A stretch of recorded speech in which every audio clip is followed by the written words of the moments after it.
विश्व प्रसिद्ध कपालमोचन मेला 23 नवंबर से विधिवत रूप से शुरू होने वाला है। प्रशासनिक अधिकारी मेले में किसी भी तरह की कमी नहीं आने देना चाहते हैं। इसके लिए समय समय पर निरीक्षण किया जा रहा है। आज एसपी गंगाराम पूनिया और डीसी मनोज कुमार बिलासपुर स्थित कपालमोचन मेले का निरीक्षण करने के लिए पहुंचे। जहां कमी दिखाई दी उसे ठीक करने के निर्देश भी दिए गए। डीसी कैप्टन मनोज कुमार ने बताया कि मेले की तैयारियां लगभग पूरी हो चुकी हैं। बाहरी श्रद्धालुओं के लिए भी विशेष प्रबंध किए गए हैं। किसी को भी कोई परेशानी नहीं आने दी जाएगी। कपालमोचन का जैसे कि आपको पता है कि ये प्रथा सदियों से चली आ रही है और प्रशासन तैयारियां सालों से कर रहा है, तो उसकी एक एसओपी बनी हुई है जो स्टैंडर्ड ऑपरेटिंग प्रोसीजर है, उसके हिसाब से सारे काम हो रहे हैं। हमारे जो मेला अफसर हैं वो भी काफ़ी अरसे से यहाँ पे हैं, जिनको इन सब चीज़ों का ज्ञान है और जो पिछली दफ़ा भी उससे पिछली दफ़ा भी उन्हीं ने करवाया था। और जैसे भी जो भी व्यवस्थाएं, कहाँ टेंटेज होगी, कहाँ लाइटिंग की व्यवस्था होगी, कौन से रूट होंगे, लोग किधर से जाएंगे, किधर से निकलेंगे, कहाँ पे स्टॉल्स लगेंगी, कहाँ पे छोटी मोटी शॉप्स वगैरह जो लगती हैं वो कहाँ लगेंगी, खाने पीने की व्यवस्था कहाँ पे होगी, रास्ते चाक चौबंद हैं कि नहीं, पानी की सफाई हुई कि नहीं, फ्रेश पानी आया कि नहीं, सुरक्षा के दृष्टिकोण से, और आपके सीसीटीवी कैमरा वगैरह, ये सारी चीज़ें पहले से ही तैयारी करके आज से करीब 1 महीना एडवांस में कर ली गई थी। 2-1 महीने पहले तैयारियां इसकी शुरू हो गई थी, जिसका हमने आकलन पहले भी किया था, अब फिर किया है, कल फिर से करेंगे। तो सारी व्यवस्थाएं वहाँ पे चाक चौबंद हैं। बारिशों में एक आध रास्ता कोई ऊपर की तरफ से, पहाड़ी की तरफ से आता है, जो फॉरेस्ट डिपार्टमेंट के लैंड में से था, उसमें थोड़ी समस्या थी, वो भी करवा दिया गया है। उसमें हिमाचल भी इन्वॉल्व रहता है, हम भी इन्वॉल्व रहते थे। हिमाचल वालों ने अपना पोर्शन करवा दिया, हमने अपना पोर्शन करवा दिया।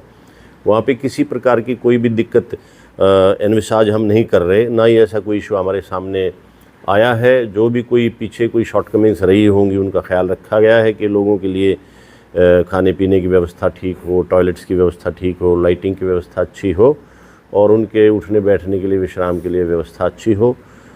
हज़ारों लोग इसमें ड्यूटी करेंगे, जिसमें पुलिस भी शामिल है और सभी विभागों के अधिकारी कर्मचारी इसमें शामिल हैं। सुरक्षा की नज़र से कितने सीसीटीवी लगाए जाएंगे और मौसम बदल रहा है, स्वास्थ्य के लिए किस तरह की किट्स वगैरह है? स्वास्थ्य के लिए वहाँ पे एम्बुलेंसेज रहेंगी जिनमें बेसिक दवाइयाँ सारी होंगी, मेडिकल ऑफिसर्स होंगे, फायर ब्रिगेड वहाँ पे रहेगी, आपकी रिकवरी वैन्स वहाँ पे होंगी, पुलिस की पीसीआर्स वहाँ पे होंगी। तो कोई भी किसी भी तरह की कोई दिक्कत नहीं है। लेकिन सब लोगों के लिए ओवरनाइट रुकने के लिए कॉलेजेस में, कोई धर्मशाला में, ऐसी जगहों पे व्यवस्थाएं करवाई गई हैं। लंगर इत्यादि चलाने के लिए वहाँ पे बड़े बड़े हॉल्स की, चाहे वो कॉलेज हैं, चाहे कोई सरकारी दफ्तर हैं या कोई धर्मशाला, उन सब में व्यवस्था करवाई गई है। सर, तो आधिकारिक तौर पर मेला कब शुरू हो रहा है, कितने दिन रहेगा, ये व्यवस्था सरकार की तरफ से है? 23 तारीख से शुरू होगा, 27 तक चलेगा और जितनी भी व्यवस्थाएं आप पहले देखते रहे उनसे बेटर व्यवस्थाएं की गई हैं कि जो चीज़ें पहले टेम्परेरी हर बार करी जाती थी, वो उनमें से काफ़ी चीज़ें परमानेंट स्ट्रक्चर के तौर पे जोड़ी गई हैं, जिनमें लाइटिंग भी है और जो कैमरा भी हैं। तो इस टाइप की चीज़ें वहाँ पे की गई। जहाँ पे लोगों को थोड़ा बहुत रिस्क रहता था या जहाँ पे कोई फायर हैज़र्ड वगैरह कहीं हो सकता था, वहाँ की भी पुख्ता व्यवस्था उसको सेग्रीगेट करके उस इलाके को की गई है। एक पौंड में जहाँ पानी गहरा रहता था, जहाँ पे सुरक्षा की दृष्टि से बच्चों के पॉइंट ऑफ व्यू से हम ख़ास तौर पे चिंतित थे, उसको भी बाकी के लेवल में इस बार ला दिया गया है, क्योंकि सिविल वर्क्स हमने आज से 2 महीना पहले ही चालू करवा दिए थे।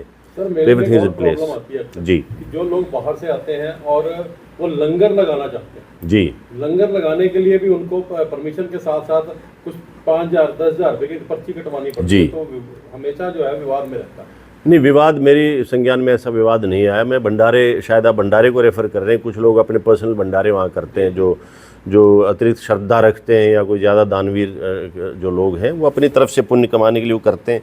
मेरे ख्याल से एक प्लेटफॉर्म जो उनको हम दे रहे हैं और वो ये जो सुविधाएं जिनका वो इस्तेमाल करते हैं, वो सुविधाएं चूँकि पैसे में बनती हैं और पब्लिक का ही पैसा उसमें खर्च हो रहा है। जो लाइटें लग रही हैं, सड़कें बन रही हैं, प्लेटफॉर्म बन रहे हैं, कैनपी बन रही है, मंदिर बन रहा है, लाइट कैमराज लग रहे हैं, तो वो सारी व्यवस्था इसी पैसे से हुआ करती है। तो ऐसा किसी को कोई भी इसमें रंज हो, ऐसा मेरी नॉलेज में मामला कोई नहीं है। किसी को रंज होगा, कोई ऐसी चीज़ आएगी तो we will examine it of course. हम कोई प्रशासन यहाँ पे लोगों को तकलीफ़ देने के लिए या उनकी कोई तकलीफ़ है तो बढ़ाने के लिए नहीं है। Will sort this out. परंतु ऐसा कोई मेरे सामने मामला आया नहीं, बल्कि बहुत ज़्यादा लोग ही रहते हैं ये भंडारे वगैरह करने के लिए वहाँ पे, तो सबको अकोमोडेट करने की चेष्टा की जाती है। इसमें